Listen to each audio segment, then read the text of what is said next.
Okay, so we've been working hard since this morning. We've been touching upon knowledge, data collection, statistics. We've then discussed the access to motorcycling, everything that relates to the riding activities in European roads and the transport systems. And then we touch upon communication issues and how to convey the right safety messages to the right audience, and also not to forget the other vehicle users. And now it's the last kind of wrapping session, but to some extent the most important one, because it's now what do we do with this? And how can we actually make use of all this information in a strategic way, so that at the end it comes with results and we improve motorcycle safety, being at national level or at European level. So that's the plan for this last session, which will be moderated by Robert Delhaye from the Dutch Ministry of Transport. And the rapporteur is Castor Lopez Benitez from the European Commission Road Safety Unit. Thank you to the two of you for moderating and reporting about the session.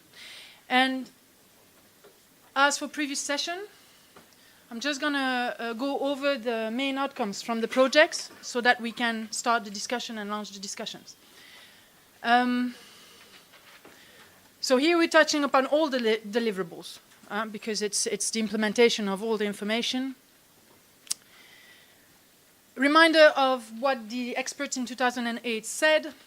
Priority number 2 and 3, basically, so among the top 3. Transport and infrastructure policy, again, the insertion per default into transport policy and infrastructure policy management of power two-wheeler use. And also the issue of research and evaluation. Countermeasure needs to be based on scientific research into driver and rider behavior. Before and after evaluation should be conducted. And there is a third priority which was highlighted in 2008, was the policy dialogue.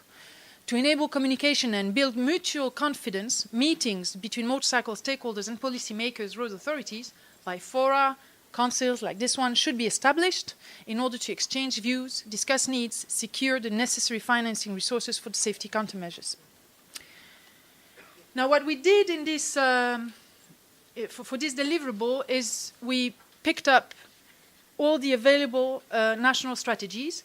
We were lucky because we got the support from the European Commission on this one, because in preparation of the midterm review, they did collect the same information, so they passed it on to us. And we, with the additional information we had specifically on power two-wheelers, we had quite an extensive list of documents to review. And what we found out is that basically there are 2, 3, 4 approach to motorcycle safety. The first one is an overall approach. You have one strategy and you put it all in. We're going to detail this, which is the majority of the countries. And if we look at the graph, let's say more on the right, on the eastern side of it. But then you have a power two-wheeler specific approach, which is more the case of Ireland, the Netherlands, Spain, Sweden, Norway, United Kingdom, and London has a particular strategy as well to be highlighted. Now, there are some specificities with UK and the Netherlands, because these two countries try to mainstream motorcycling into transport policies already. So the UK strategy is motorcycling strategy, is not motorcycling safety strategy, it's motorcycling strategy. The Netherlands has also made several efforts into integrating the power two-wheeler specificities into the regular strategy, notably in the infrastructure area, but I guess in other areas as well.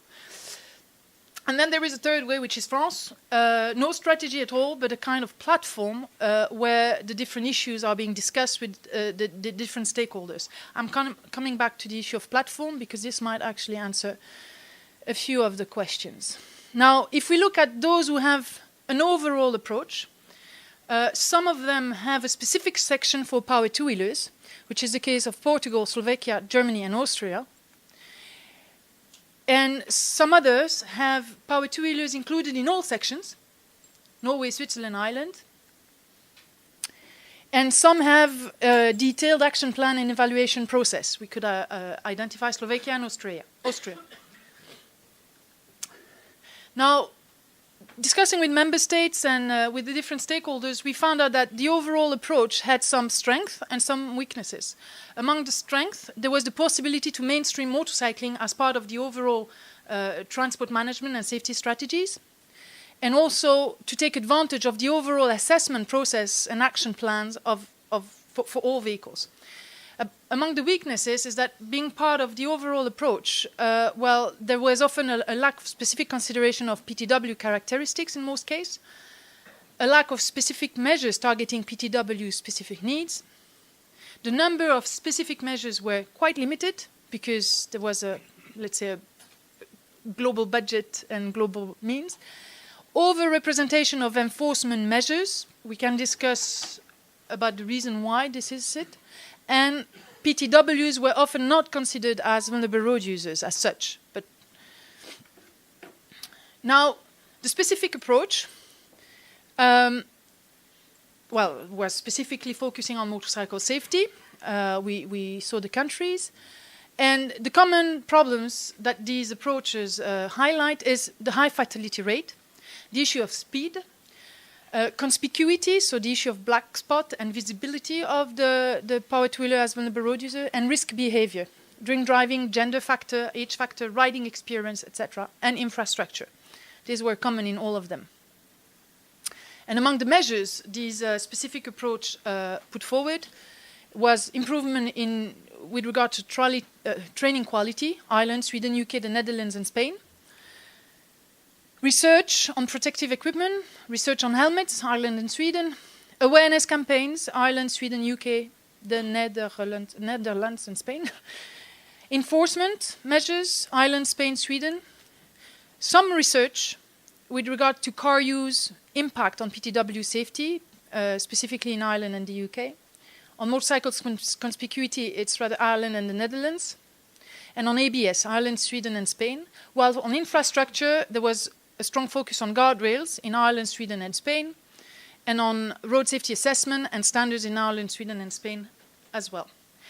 Now, coming back to the issue of platform, because as I told you, France was a quite unique case, having no strategy as such, but having some platform and dedicated measures to address road safety issues. We found platforms, motor platform, with involvement of the stakeholders to discuss in France, obviously, but also in the United Kingdom, in the Netherlands, and in Spain. And that's all. In the UK. Yeah, I said it already. In terms of research, the most common information that we collected from the amplifying question to member states and motorcycling community is the need to further dig into the cost-benefit analysis of the measures and the measures' impact assessment. Member state, when we ask about the recommendation from the member states for what concerns a European strategy, the most common answers related to ITS deployment, training and education, improvement of infrastructure aspects, elements, and enforcement, making use of technological innovations to ease enforcement of legislation. While for the motorcycling community, the focus was, and the recommendation for a European action focused on awareness campaigns, user safety with development of research, promotion, etc. for protective clothing and conspicuity. Efforts to be made in the exchange of best practice, but also benchmarking between countries, European countries, was also put forward. And overall efforts to increase knowledge about PTW safety, being in-depth investigation, but also the definitions of what's seriously injured, blah, blah, and all related data issues, but also what relates to behavioral knowledge with regard to power two-wheeler use.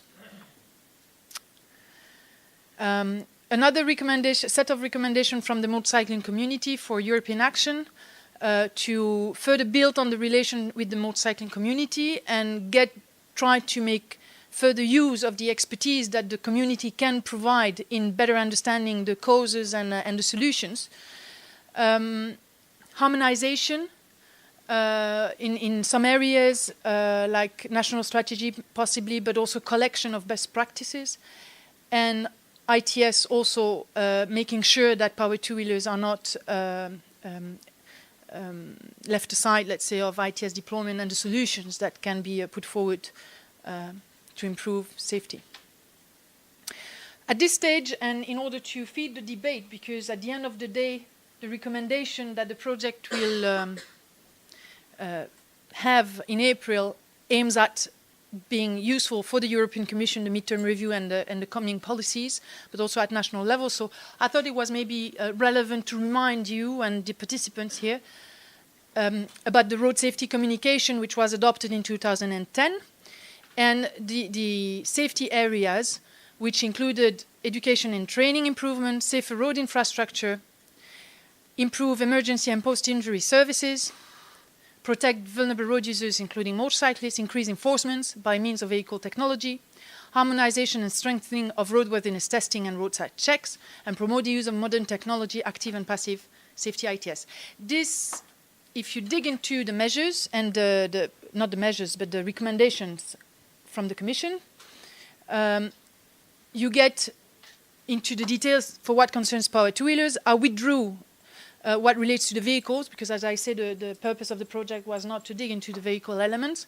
So for the rest, we're talking about improving awareness of power two-wheeler riders by other road users, enforcement on speed, drinking and driving, helmet use, tampering and riding with other license, encouraging research and technological development, use of relevant ITS application, the example of vehicle was put forward, and better adapt road infrastructure to power two-wheelers. Now, because the European Commission has started the process of the midterm review of the communication, I think we may start, this could be a good starting point for the discussion.